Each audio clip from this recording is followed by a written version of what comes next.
Alô, amigos e amigas do programa Cidadania. Hoje o nosso tema em tela é a saúde bucal no Brasil. Há muito nós ouvimos falar, antigamente, de que brasileiro só ia em dentista em situações muito especiais. E uma grande parcela da população praticamente só conhecia o dentista, às vezes, na hora de arrancar um dente, quando ia. Pois bem, essa situação está se alterando positivamente. E é esse o tema que nós queremos falar aqui a partir de um balanço que pretendemos fazer do programa Brasil Sorridente. E temos como convidado o coordenador de saúde bucal do Ministério da Saúde, que é o Dr. Gilberto Pucá, a quem agradecemos pela presença aqui. Muito obrigado. Obrigado pelo convite. Nós temos aí uma notícia relevante, que é o Brasil entrou naquele rol de países com baixa prevalência de cárie, que é o contrário daquele tradicional ritual de queixas que a população tinha no passado. O que isso significa? Veja, esse passado não é tão passado assim, né? Esse antigamente não é tão antigamente. Nós estamos falando de 7 anos do lançamento do programa Brasil Sorridente.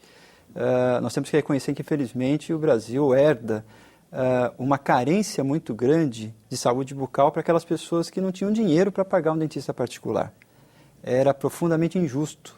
As pessoas que tinham acesso a tratamentos odontológicos privados tinham dentes. As que não tinham, infelizmente, a grande maioria das vezes perdiam seus dentes. Eu vou dar um dado muito rápido, só para contextualizar. Em 2003, quando nós lançamos o programa Brasil Sorridente, por determinação do presidente Lula, nós fizemos um outro levantamento de saúde bucal e constatamos que 75% das pessoas no Brasil que completavam 60 anos de idade, 3/4 dessas pessoas não tinham mais nenhum dente na boca. 3/4? 3/4. 75% das pessoas que completavam 60 anos de idade já tinham perdido todos os seus dentes.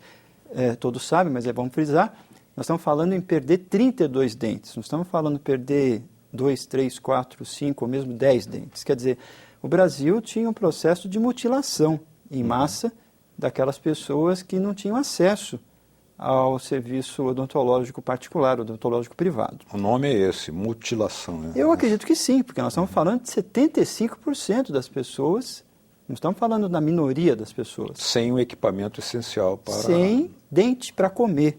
Essa é a realidade. Né? Eu acho que é importante a gente frisar também... com alta incidência também na sua autoestima, por causa do efeito estético. Né? Isso é importante. Num país que tinha tantas carências como o Brasil, às vezes falar de saúde bucal parecia supérfluo, porque tinha muitos problemas a serem resolvidos.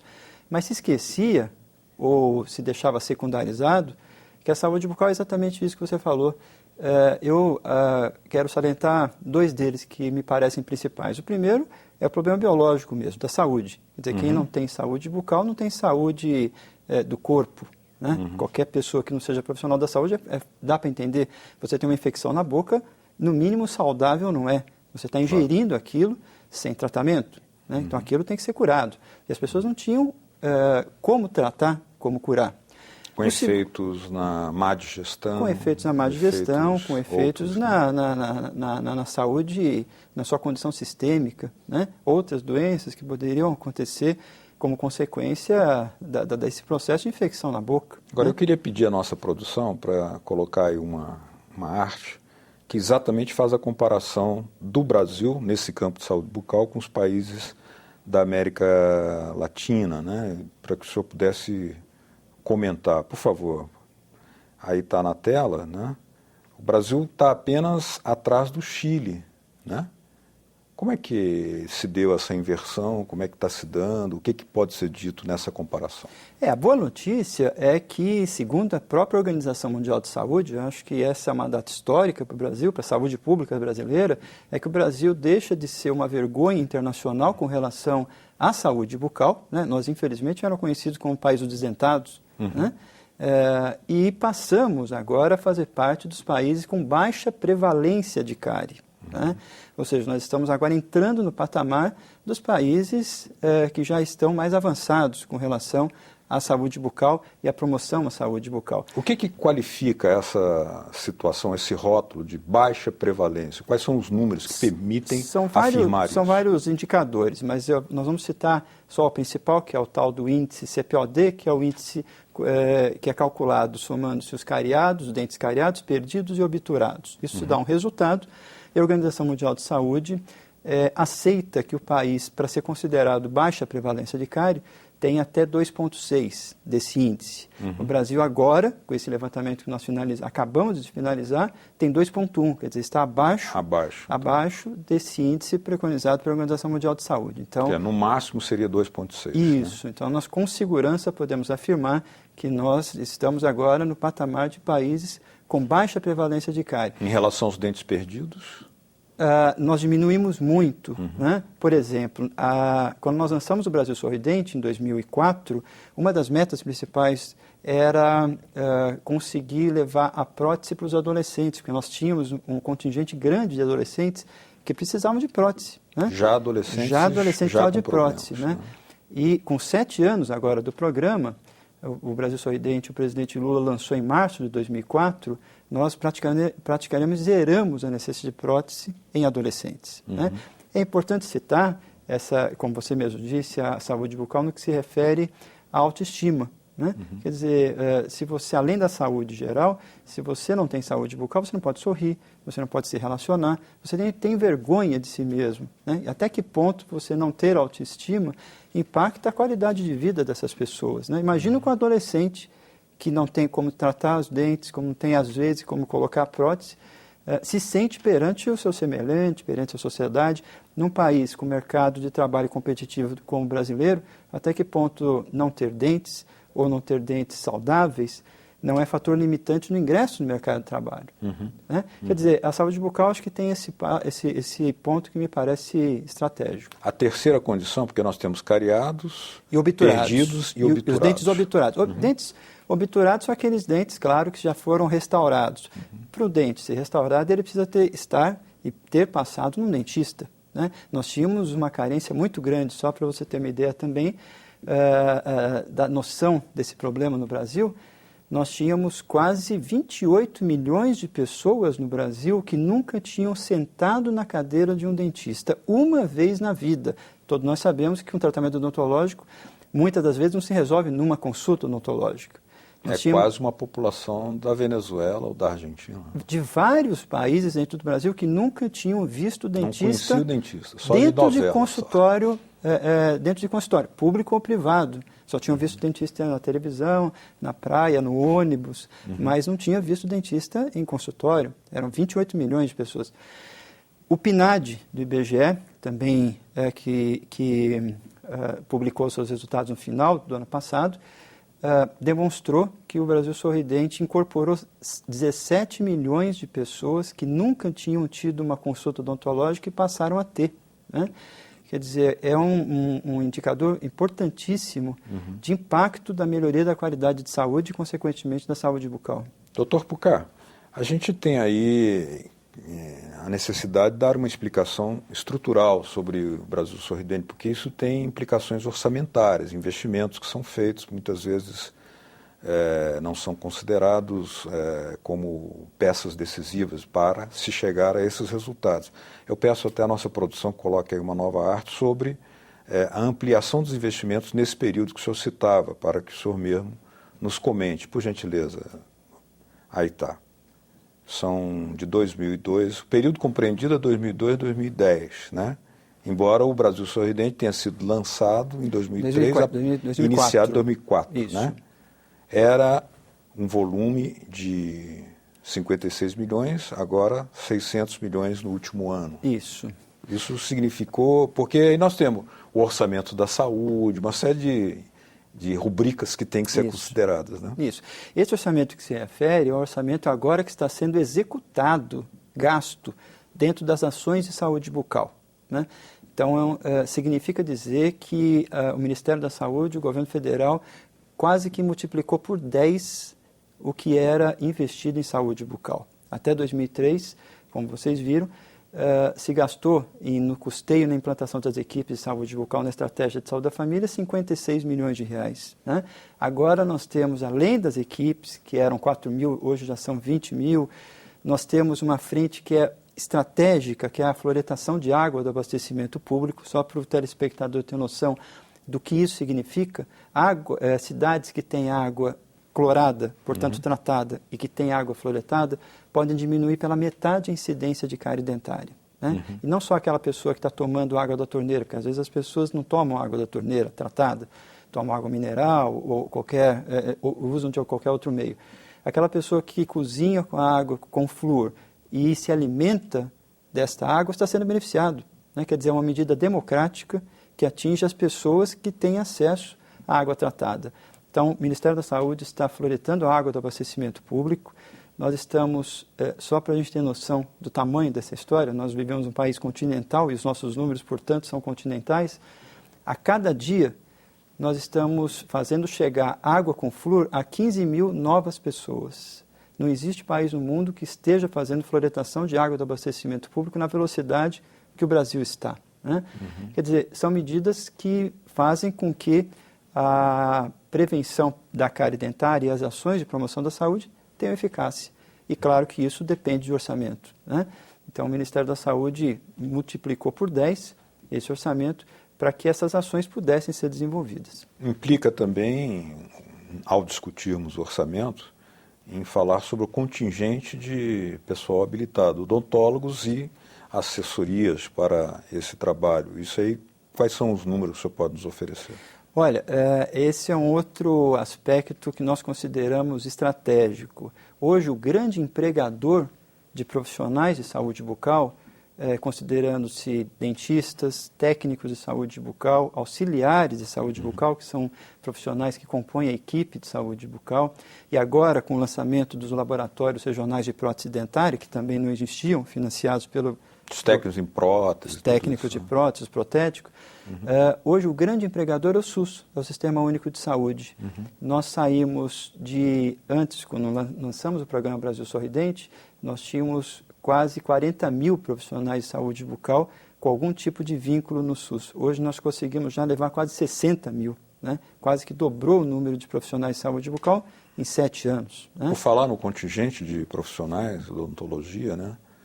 Aqui onde o senhor está, veio já o presidente da Sociedade Brasileira de Odontologia e ele lembrava que o problema do Brasil não é tanto o número, porque até há, comparativamente à população, um contingente, digamos, talvez não suficiente, mas bastante adequado, né, comparativamente a outros países. Porém, há uma concentração deles em certas áreas, certas regiões, e a grande população ainda estava desguarnecida. Isso. Desguarnecida, melhor dizendo. E, nesse caso, o SUS, pela sua presença territorializada nacionalmente, né, significa outra coisa. Exatamente. Mais um dado que dá para a gente fazer essa comparação do antes e do agora. Antes do programa Brasil Sorridente, ou seja, antes de 2003, nós tínhamos menos da metade dos municípios brasileiros, isso corrobora isso, o dado que o presidente da Sociedade Brasileira de Odontologia trouxe, com equipes de saúde bucal, com equipes formadas por dentistas e auxiliares. Hoje, nós temos 20 mil equipes e, em presença, 85% dos municípios brasileiros já têm pelo menos uma equipe. Então, está se interiorizando o trabalho do profissional e levando os profissionais não só para os grandes centros, mas para aquelas cidades de pequeno e médio porte que necessitam de acesso às ações de saúde, particularmente as ações... Então, nós podemos até afirmar que, diferentemente de outras categorias profissionais, o mercado de trabalho para odontólogos está em expansão. Não é o caso de jornalistas, não, está em franca expansão, e o grande empregador é o Sistema Único de Saúde, é o SUS. Né?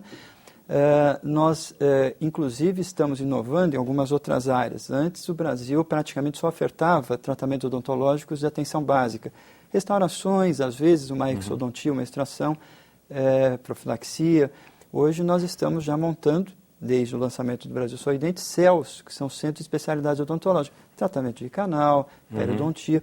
Estamos já com 700 centros de especialidades montados E isso reforça o que você está dizendo, que agora o dentista que trabalha no SUS não faz apenas, não que seja pouco, né? Mas porque na atenção básica a gente consegue resolver 70% dos problemas.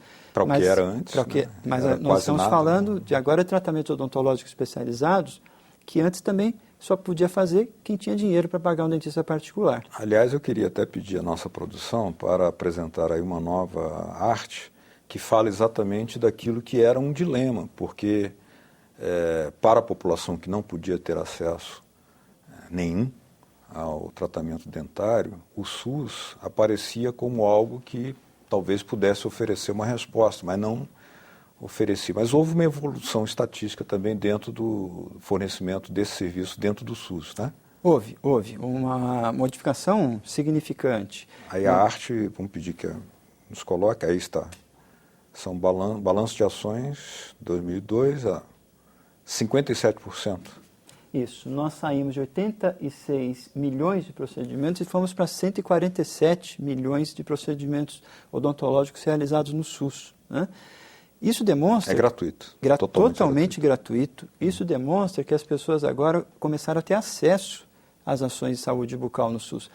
E já está trazendo resultados, né? O próprio levantamento epidemiológico que nós anunciamos agora demonstrou que aumentou em 70% os dentes tratados em adultos. Porque, veja, antes, a grande maioria das vezes, o SUS fazia tratamento odontológico só em criança, na ilusão de que a gente tratando a criança e não tratasse o adolescente, o adulto e o idoso, aquela criança iria virar, quase que por obra do acaso, né, por uma mágica, um adulto saudável. Todos precisam ter acesso à saúde. Ou seja, essa estratégia que antes havia levava em consideração, nós, como não podemos tratar a todos, vamos selecionar as crianças. Na realidade, o Brasil herda uma política materno-infantil muito forte, né, na saúde bucal. Nós somos filhos pródigos desse recorte, que serviu num determinado período histórico, mas certamente não serve mais agora no século XXI. Né? Então, nós estamos agora falando de integralidade, nós estamos falando agora de acesso universal, independente se é nenê ou se é idoso. Aliás, é até uma discussão que remonta às ideias daqueles que, na Constituinte, conseguiram emplacar, né, o nascimento do SUS, que é considerado uma conquista muito importante para todos os especialistas em saúde pública, mas que ainda não tinha atingido, ou ainda não atingiu ainda a sua plenitude. Mas no caso da odontologia, há uma mudança. Há uma mudança muito significativa, né? Pela primeira vez o Brasil enfrenta uma profunda injustiça social. A boca, na realidade, é um estatuto de classe. O sorriso demonstrava em que classe social você estava inserido, né? Me parece que não há, ou talvez haja poucas coisas mais injustas do que isso, né? Um sorriso estabelecer qual é a classe social que você está inserido, né? Aquilo é um carimbo, praticamente um carimbo. Então, nós estamos começando a corrigir essa injustiça. E aquilo que encantava, ou que encanta os poetas mais enamorados, os autores de músicas que falam do sorriso, por trás disso tem uma discussão de saúde pública. Exatamente. Nós estamos falando aí de acesso, de não acesso, nós estamos falando aí de classes sociais divididas e que isso não ficava...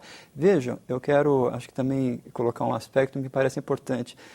A carência de saúde bucal era tão grande nas pessoas que se naturalizou, isso eu acho mais grave, se naturalizou que as pessoas pobres, que as pessoas não tinham acesso, não tinham que ter dentes mesmo, né? As pessoas começaram a se convencer disso. Um outro dado, que até bem pouco tempo era aceito, as pessoas ficam velhas, ficam sem dente. Isso é natural, não tem nada de natural, aliás, é antinatural. As pessoas têm que morrer, falecerem com 32 dentes na boca, né? Não tem nada de natural nisso. Mas se naturalizou isso, né?